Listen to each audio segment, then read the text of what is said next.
hearing on the 2020-2021 budget. I'll call the roll for the board members who are present. You don't need to. So Technically. turn it over to Dr. Catalini. Okay. Thank you, Mr. Shaughnessy. Just to kind of give a few reminders before we just go into the budget and take questions. First reminder is anyone who has questions that's watching on YouTube can type those questions in, and Ms. Siri is here, and she will relay your questions to myself, Ms. Woodard, or Mr. Olson, and we will answer those questions at that time. Second is we did put out a message last week that our ballots had been delayed in their delivery. We had word late yesterday afternoon that they were mailed this morning, so people should be expecting their ballots in the next few days. If people are concerned about having their ballots returned on time, they have to be back in by 5 o'clock on June 9th. We have installed lock boxes at each of our school buildings, and they are there, and you can just go and drop your ballot off there. Those ballot boxes will be emptied every night, and we will have we will have everyone's ballot that's dropped them there. So if people are concerned about the mail, you can go to any school in the Kingston City School District. There is a ballot box. It's pretty big. You can't miss it, and you put your ballot in there, and we'll make sure your vote is counted. So those are the two really kind of big announcements there. Again, by 5 o'clock on June 9th, it's important that you get those ballots in. Either you mail them immediately when you get them or bring them to one of our ballot boxes at any of our 10 elementary schools. So our 2021 school district budget, as I've said, the budget vote is June 9th. All our votes are cast by absentee ballot, U.S. mail, or dropped in our ballot boxes. There are no polling places, so there are no machines. You have to fill out your ballot and bring it in or mail it in. So there are no machines, no in-person voting. On the ballot is our budget, our school district budget, and we have 3 people running for 3 seats on the board. So we have basically an uncontested board election, but I ask people to please vote for both the budget, on the budget, and on any one of those board members when you receive your ballot. So we had some budget goals I'll just go over for this year. We always have the same budget goal every single year, is to balance the needs of our students with our community's values and their ability to pay. In 2021, that goal means different things than it has in the past, but it still means we want to maintain student programs. We want to avoid layoffs of our faculty and staff and keep our people employed. We don't want to make any reductions that we have to make through attrition. We are remaining at or below the tax levy limit, which is 1.73. And we're also using this budget to ensure the future of the Kingston City School District, which means we wanted to make sure that we were cautious in how we applied our reserve funds, not to create problems for us in the future. The challenges around this budget, obviously the reduction in state aid due to the COVID-19 crisis. We are still unaware of what our state aid will actually be, but it will be reduced due to the COVID-19 crisis. We have unpredictable quarterly lookbacks that will could possibly reduce our aid each quarter, which means that the budget we are presenting, the budget the board has adopted, and the budget the voters will vote on may not be the budget that we are living with in 2021. Another challenge is a challenge we face every year is our continued increase in costs for students with disabilities. And with this year, we also have a very tight budget.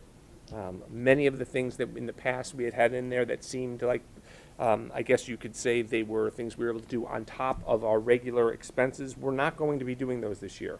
We'll be keeping a very close eye on our spending around conferences, around professional development, all the ancillary things we've spent money on in the past that do prop up and really help our programs and support our teachers. We are going to be very vigilant in how we spend that money. Oh, okay. We have a significant fund balance allocation to our budget. In the past, we've been also very cautious about the application of fund balance on our budget. This year, we have applied about $4 million in our reserve funds to our budget, which is a significant number, and it's a concern that we have moving forward, as I talked about, ensuring the future of the Kingston City School District. Lastly, we had a short timeline for communicating this to our community. We used our resources around social media and our website and our text messages and emails, but given the restriction on public meetings and the restriction on time, we were unable to communicate as thoroughly as we would like to, so we do encourage people to ask questions, whether it's now or any time between June 9th, and we will be here and available to answer questions about this budget. The tax levy impact on our budget, as you can see, our tax levy, our total appropriations are increased by about 3.66%. Our revenues are increased by 3.69%, and that's inclusive of the $4 million. That's inclusive of the $4 million that we attached with the fund balance. You can go to the next slide. But as I said before, we stayed with the tax levy limit. We stayed at or below the tax levy limit, which is 1.73, which is what we've done since the implementation of the tax levy limit legislation. We have been at or below the tax levy limit, and that continues this year. The budget highlights for this year. Thank you. The budget highlights for this year. We're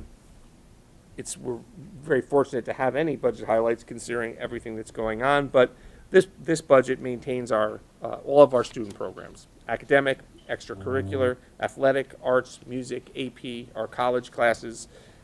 Everything that we've offered in the past for our students will be offered again this year. At this point, it continues our commitment to smaller class sizes, 22 or fewer in our K1 and 2 classes. Again, the look-backs moving forward may change some of these budget highlights. It keeps our commitment to technology, moving forward with our one-to-one Chromebook system, also keeping in mind that next year will be very different than this year. And the possibility of online learning sporadically or for an extended period of time is a real possibility. So we are making sure to keep moving forward with our technology, and we're able to fund that in this budget. It maintains our pre-K program and our dual language expansion. We began our pre-K program here at Mahar last year. This budget will allow that to continue. We will be expanding our dual language, which started here with our pre-K students this year, into first grade for next year. All our social emotional learning, our mental health and wellness and restorative practices remain. We're at or below the tax levy limit, as I've said several times, and there are no layoffs to our faculty or staff.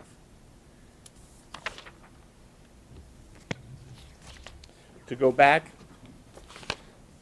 again, our tax levy limit is 1.73. We were at that tax levy limit.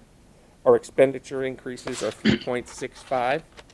And our estimated revenues are increased by 6.35, again, boosted by our $4 million application of fund balance. So we are asking the school district voters to pass a budget of $187,420,013 on June 9th, 2020. So now I will take any questions, whether it be from the public or from any member of the board or who are here.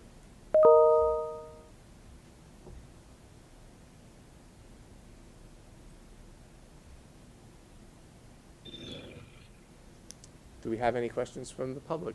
Mrs. Siri? Not at this point, huh? Board members, any questions? I do have one question, which I actually asked last time about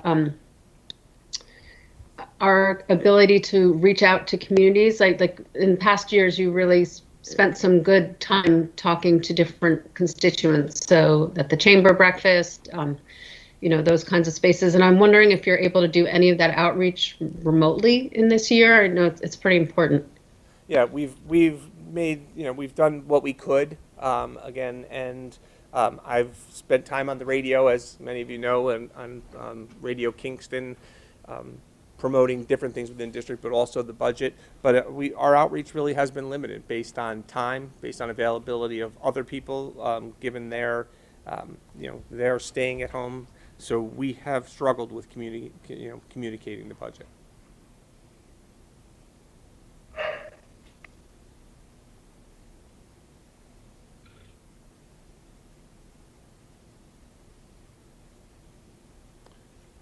Any other questions? Okay. Mr. Shaughnessy, I think that concludes our budget hearing. Thank you for those who attended. We'll see you all in 16 minutes. Are they going to stay on?